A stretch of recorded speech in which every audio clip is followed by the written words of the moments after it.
Dan bantahan saya lihat daripada sudut yang berbeza. Saya bersetuju kalau UEC diiktiraf, ia akan menjejaskan perpaduan. Saya boleh terima hujah itu. UEC kalau diterima akan menjadikan sistem pendidikan kita huru-hara, ada dua sistem. Saya boleh terima.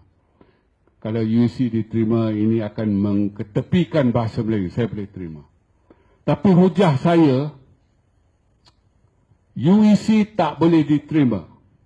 Kalau UEC diterima, kerajaan yang mengiktiraf UEC itu berlaku zalim kepada rakyat. Maksud saya begini.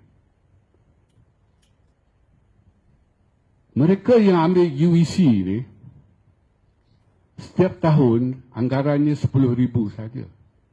10,000 calon Cina dan adalah Melayu, India sikit-sikit yang Melayu UEC. Maksudnya mereka ini mula-mula mereka bersekolah di sekolah jenis kebangsaan Cina 6 tahun, darjah 1 sampai darjah 6. Itu yang dibenarkan oleh kerajaan.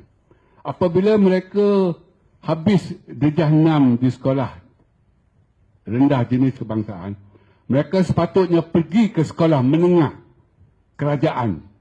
Sama ada yang menawarkan bahasa Mandarin ataupun yang menawarkan sastra Cina ataupun ke sekolah kebangsaan biasa seperti sekolah tinggi Kajang yang itu. Jadi mereka ini, pelajar UEC ini, ibu bapa mereka tak nak belajar di sekolah kerajaan kerana bahasa pengantarnya ialah bahasa Melayu. Mereka tak nak. Jadi mereka ini boleh dikatakan taksublah dengan bahasa Cina ini. Mereka nak belajar dalam bahasa Cina untuk pendidikan menengah.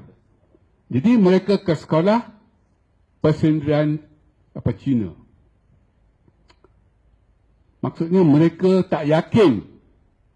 Kalau perkataan itu, mereka tak yakin kepada sistem pendidikan menengah kerajaan ini yang dikendalikan dalam bahasa Melayu. Mereka tak yakin. Mereka tak nak. Mereka nak dalam bahasa Cina.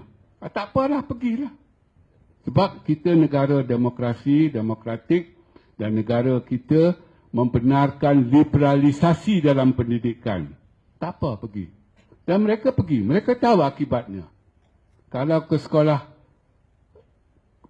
Persekutuan Cina, mereka tahu akibatnya tak boleh diterima bekerja dengan sektor kerajaan atau dalam sektor kerajaan, tak boleh melanjutkan pelajaran di universiti-universiti awam. Mereka tahu. Mengapa setelah lulus UEC ini mereka nak masuk balik dalam sistem?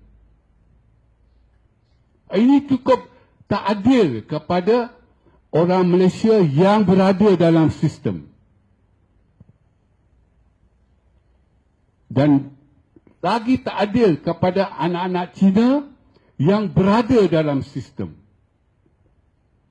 Maksudnya lepas 6 tahun di sekolah Cina, mereka berada dalam sistem kerajaan. Tingkatan 1 sampai 5 mereka berada dalam bahasa Melayu. Yang tak nak belajar ni mereka ke sekolah Persekutuan Cina. Tak apalah.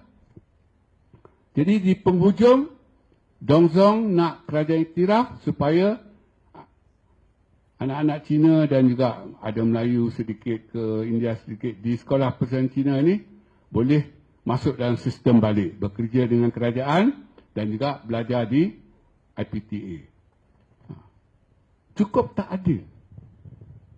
Ia menzalimi pelajar-pelajar yang berada dalam sistem sepanjang persekolahan mereka. Dan saya pernah berhujah macam ni kepada rombongan Dongzong di Majlis Profesor Negara. 3 orang ini.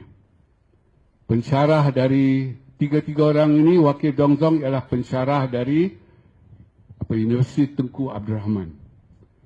Saya kata rakus sekali, tamak sekali, nak untung sepanjang jalan. Jadi ini tak adil kepada anak-anak Cina. Sebab kalau lulusan UEC ni dapat masuk ke IPTA, sebenarnya mereka mengambil tempat anak-anak Cina yang setia pada sistem itu. Sebab universiti masih diamalkan sistem kota.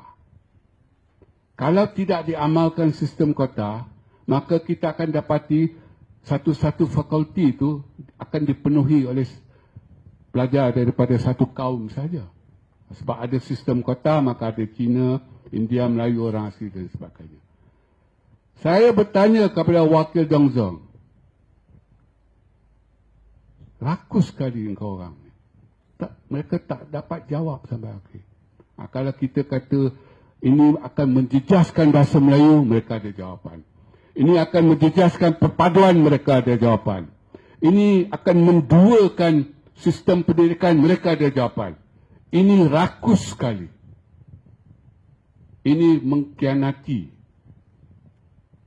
anak-anak Malaysia secara amnya yang berada dalam sistem, setia dalam sistem.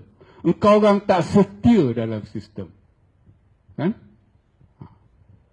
Dan saya nak akhiri bahagian saya ni. Pada awal tahun ini,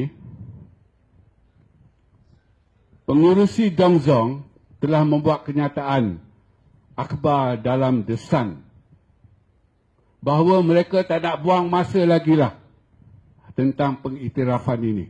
Mereka tahu takkan diiktiraf. Mereka nak gunakan masa ini, mereka nak menjelajah ke seluruh dunia untuk mendapat pengiktirafan UC ini di tempat-tempat lain. Maksudnya mereka dah tahu. Soalan saya, ia mengkhianati anak-anak Cina yang setia dalam sistem pendidikan negara itu. Itu tak dapat dijawab oleh Dongzong.